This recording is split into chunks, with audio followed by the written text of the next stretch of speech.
Hey everyone, in this video I want to provide you with my thoughts and a review I guess on the first 3 Final Fantasy Pixel remasters. These released on Steam and mobile on July 28th, 2021, and hopefully the other 3 will be following soon. I've had plenty of people asking me what I think of these remasters, especially if you own previous versions of these games or have access to them. Are they good? Are they worth it? I'll do my best to answer those questions here. Now mind you, Square Enix did provide me with copies of these 3 Pixel remasters, though they had no creative input on this video or influence in my judgment. I'll cover them properly, flaws and all. Oh, and I'll make mention right off the bat that I disapprove of the lack of an initial console release for these. They said they might if the demand is there later, and let's be honest, they will, but these should have just been on console to begin with. That being said, a common complaint about all of them is the default font, which fortunately many mods have been circulating for Steam. Check out the description for instructions on fixing the font and even a bonus font mod that makes it look like Mystic Quest. Hopefully the console version doesn't have the default font. So now let's actually talk about the individual games, and we're going to start with, of course, Final Fantasy I, the granddaddy of them all, the behemoth that started the franchise, and the game that was not Square Enix's last hope like the online rumors claim. Nope, Sakaguchi just really liked alliteration. Plenty of remakes and re-releases have happened for this title and the other ones on this list over the years, so how does this one stack up? First of all, I love the appearance of the Pixel remaster. The enemy sprites, the backgrounds, the water, oddly enough, the spell effects, almost everything looks great. The music is also absolutely killer. All the Pixel remasters feature remastered soundtracks overseen by the OG Uematsu himself. Honestly, the soundtrack alone covers the cost of the game in my book, but that's just me.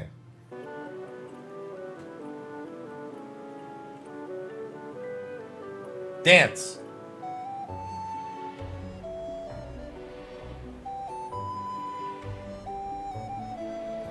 As for the game mechanics, while they are meant to be updates to the original NES version of Final Fantasy I and not the GBA or PSP or PlayStation 1 versions, they are significant updates. For one, the stats work for the most part. The old school Final Fantasy games, even all the way up to 6 and probably beyond, are notorious for having broken stats or spells, and all of that seems to be remedied here. Speed is the only thing that might still be messed up because fleeing from even super low level enemies without a thief was oddly more tedious than it should be, and the turn orders sometimes just didn't make sense based on the level gap between me and my opponents. I know there are a few enemy types where it actually is kind of normal, but it just seemed normal across all the enemy types. The casting system is also akin to the NES era, opting to use a more D&D-esque spell slot system as opposed to the more modern MP, which is used in some of the other Final Fantasy I remakes.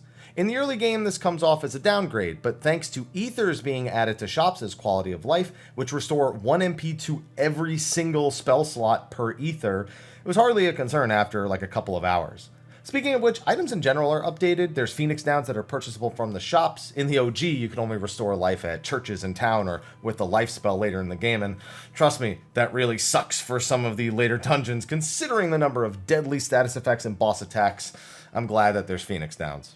Another notable change is the removal of trap tiles. These are tiles that force an encounter upon stepping on them. Instead, monsters are either put directly into chests or made into interactable NPCs that you can force encounters with yourself by talking to them.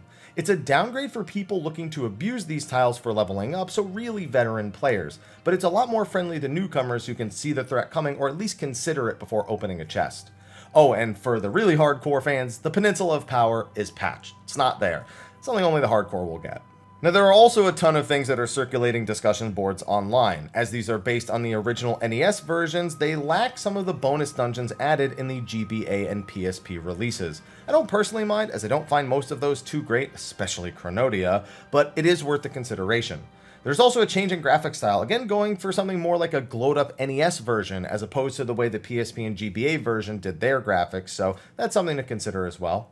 They also don't have MP, which is a very modern RPG system, and the trap tiles being removed is something the hardcore will notice and definitely take note of. That being said, the overall quality is pretty high between the glowed up pixel graphics, the soundtrack, and the added features, which I haven't even mentioned. There's auto battling, which also speeds up the encounters. There's a mini map and a world map that even lets you track all the treasures and hidden items that you've found. There's a bestiary with a fully functioning overworld map to boot, and achievements, and that's a big one for me. So for 12 bucks, if you don't own Final Fantasy I, it's still a solid pickup. Moving on to Final Fantasy II. Okay, I'll be honest, I don't like Final Fantasy II. It has a lot of ideas that are not inherently bad, it just doesn't execute them as well as I'd like. It's a good thing it was basically the prototype for the Saga series, which overall executes a lot of Final Fantasy II's ideas in a much better way. That being said, I'll try to give a fair review. So first off, again, the graphics and the music are top-notch here. You'll see some things recycled from Final Fantasy 1, which is not all too uncommon when we look at some of the other versions of Final Fantasy 1 and 2 when they're kind of bundled together, or at least released around the same time. I don't think you'll be surprised when I say that I like these specific things about all the Pixel remasters, at least thus far. Same quality of life as Final Fantasy 1, auto battle, best area achievements, maps, the standard for all the Pixel remasters, really. Shops with more modern item choices, stats work again. It's just a solid overall version of Final Fantasy 2.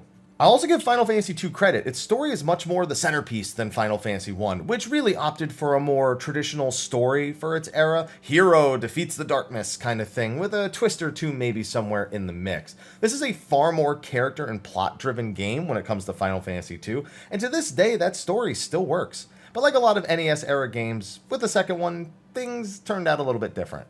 Final Fantasy II features no leveling system of any kind. Defeating enemies may yield gil or items, but does not yield experience points. Instead, as you fight opponents, you gain stats based on the actions you take in battle. If you use magic, your magical stats will increase, such as your MP, your spirit, or your intellect. If you physically attack, your strength might go up. Each weapon type and magic spell all individually need to be leveled up per character to increase their efficiency. Again, this is not an inherently bad system. It's also absolutely abusable, but to be honest, in this playthrough, I really didn't have to abuse it outside of going for some specific achievements. The Pixel Remaster seems to accelerate and modernize a lot of the stat gains so you don't feel like you need to sit there punching your face to raise your health. It's a welcome quality of life that is present in other Final Fantasy II remakes, but it certainly needed to be here as well. The stat gains, though, aren't always so cut and dry in this version at least. Agility is a stat that harbors many ups and downs, for example. The stat determines ambush rates and turn orders, but the game's calculations for it just doesn't seem like it's being as useful as it could be. I also don't think I got a single skill up directly into evasion or magic evasion, which are both crucial for easing some of the later game dungeon pains. So it seems like there might be some funkiness when it comes to how some of these games are programmed, and that really causes the later portions of the game to drag on. Speaking of dragging on, the game really doesn't intend for you to overly break a lot of its systems, and you're going to have to go out of your way to break them if you want to do certain things. Leveling weapons and magic past level 8 is a royal headache, and most casual playthroughs won't see them progress much past this. Considering 16 is the cap, and there is an achievement for getting one spell and one weapon to 16, you might have to spend a little bit of extra time just getting those achievements. And for me, to top it all off, the encounter rate. Final Fantasy II is notorious for having trap rooms in all of its dungeons. These are dead-end rooms with boosted encounter rates that are supposed to be like, ah, gotcha, you went the wrong way. Well, actually, they don't really seem to have boosted encounter rates in this version. At least that's how it seemed to me when I deliberately tried to get encounters in those rooms to level up faster, to level up certain skills. But everywhere else, the encounter rate was through the roof. You'll rarely take more than a few steps before being thrown into a battle, and with no direct leveling system and the best ways of raising stats and spells being against weaker enemies and abusing certain systems, you'll likely just find yourself sick of the number of encounters you deal with. It doesn't help that with that magic evasion leveling perhaps not working as intended problem I mentioned earlier, you're often overly forced to deal with enemies that have overpowered on-hit effects. It'll start off simple, you'll maybe take a poison or a toxin, maybe you'll get blinded. Eventually, you'll get permanently paralyzed, petrified, or outright killed with on-hit effects that completely go through equipment-based resistance. Nothing like getting ambushed by 6 Coeurls that all have death on hit, huh? So while Final Fantasy II Pixel Remaster is updated and it's modern and it feels better to play than maybe the OG version, it's still Final Fantasy II. If you enjoyed it before, you'll likely still enjoy it. First-timers, though, beware. This may or just may not be your flavor of Final Fantasy. It's an okay pickup for me at best. Oh, and while Final Fantasy I's Pixel Remaster, I said I didn't really mind the missing bonus content, Final Fantasy II's old GBA bonus content is pretty significant to the plot of the game. That's kind of one of my favorite ways of doing post-game content that you add to future versions of your game. It would be nice to have here, to be honest. But I guess playing bonus content means playing more Final Fantasy II, so maybe I should count my blessings. My honest recommendation, if you have it, is to play the GBA version instead, but if you can't find that, this is a perfectly suitable way of getting, let's say, educated on Final Fantasy's history. Moving on to the last of the initial three, Final Fantasy III. Now, I'll go on record like I did with Final Fantasy II and say that Final Fantasy III in the past has been far from my favorite. The 3DS version that is also available on Steam is actually my least favorite Final Fantasy game of all time, for many, many reasons. To me, it's always just been that Final Fantasy III crawled so Final Fantasy V could run. That being said, this Pixel remaster is by far the highest quality of the three we're reviewing in this video. The graphics, the quality of life, the direct gameplay enhancements made this a good experience. I had fun. So if it's good enough to get Final Fantasy III out of my bottom three, that's saying enough before we cover anything specific. So of course, the usual pleasantries, minimap, bestiary, graphics, auto battle. I'll say the soundtrack in Final Fantasy III, in particular, just goes extra hard. Seriously, feels like they cranked this remastered soundtrack up way more than the first two, and those two were pretty good.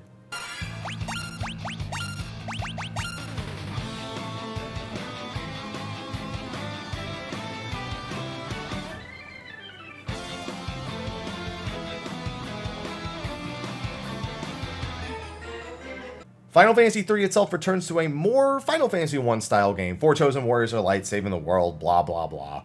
It has normal levels and spell slots, but it also has its own twist. Final Fantasy III is the progenitor of the job system in Final Fantasy games. Yes, Final Fantasy I has jobs, but it doesn't have a system around them where you can swap between them as you play throughout the game. You'll unlock more jobs and you can swap to them whenever you want.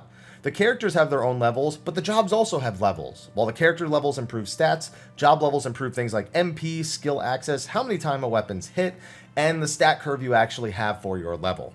So I know I'll get a few questions from people who have played the 3D version of Final Fantasy III. First off, the job penalty from the 3D version is not here. In those versions, you get debuffed for switching jobs frequently, and it sucks. Not the case here, so swap to your heart's content. They also didn't just copy the NES version's job traits, which are quite lackluster. I think Dark Knight got like low-level white magic or something in the original Final Fantasy III. Instead, it's a mix of some of the 3DS job adjustments, which I approve of, with some new things on top of it. For example, bards can select which song to use instead of just relying on the harp they have equipped. Black belts have the kick command on top of boost, which is something they didn't have in any other version of Final Fantasy III. Dark Knights have Blade Blitz, Scholar has Item Lore, Sage has access to high summons like the Summoner job, and the list goes on. The jobs here are all really well done, even if Final Fantasy III suffers from some newer jobs just rendering older jobs completely useless past certain points of the game. Let's be honest, we all want to swap to those new jobs when we get them anyway, so it kind of works out. Job leveling is also really quick. Every action you take in combat advances your job a little bit, and then you do enough actions, you get a job level. And thanks to auto battle and the speed of battles in general, I found myself just getting them leveled super quick. It'd still be a task to level them all to 99, but thank goodness there's no achievement for that here, so you'd have to really want to do it. Because of the ease of job leveling and swapping, the game definitely feels easier. Some early sections are kind of rude, but there's nothing too substantial, and nothing you interact with for too long. The more you explore around the different jobs, the less OP you'll feel, but the fact of the matter is, you'll have an easier time here than earlier versions. Also, in terms of missing bonus content like Final Fantasies 1 and 2, Final Fantasy 3 is missing the least significant bonus content from the 3D versions. The Mognet is gone, which was just this awkward side quest originally intended for use with the 3DS's roaming features. There was job cards, which is just like a little bonus for getting to 99 on multiple jobs, just as an excuse to get you to actually do the achievement where you get everything to 99. And then one super boss that was added for the 3DS version. That's not there either. Considering that was just a pathetically designed iron giant that had 3 different attacks in total, it's barely even a loss. He was just an excuse to get you to level all those jobs on top of that for the achievement. Honestly, this is the Pixel remaster I am most impressed with thus far, as it genuinely feels like Final Fantasy III brought into the modern day, but with Pixel graphics. It doesn't remove its identity, it just makes it better. It doesn't try to bog you down with drawn out character stories, doesn't punish you for switching jobs. It plays quick, it plays fast, it's grind friendly, it is a functioning job system with substantial updates, and it looks and sounds great. If you were to only pick up a single pixel remaster of the first 3, this is the one I would recommend. It is improved over its other versions by miles and is the most improved among the 3. I'll say I still think it's worse than Final Fantasy V, but we'll get a pixel remaster for that anyway. With that, that's going to be a wrap for this video. Hopefully you enjoyed hearing my thoughts and I guess sort of a review on the 3 pixel remasters, and you can help make a decision about whether or not you actually want to add these to your Steam library. Be sure to like, favorite, subscribe, and share, and stay tuned when the pixel remasters of 4, 5, and 6 come out, which I'm very excited for. I do plan on doing follow-up videos for those as well. Thank you, and I'll see you in the next one. Until then, take care.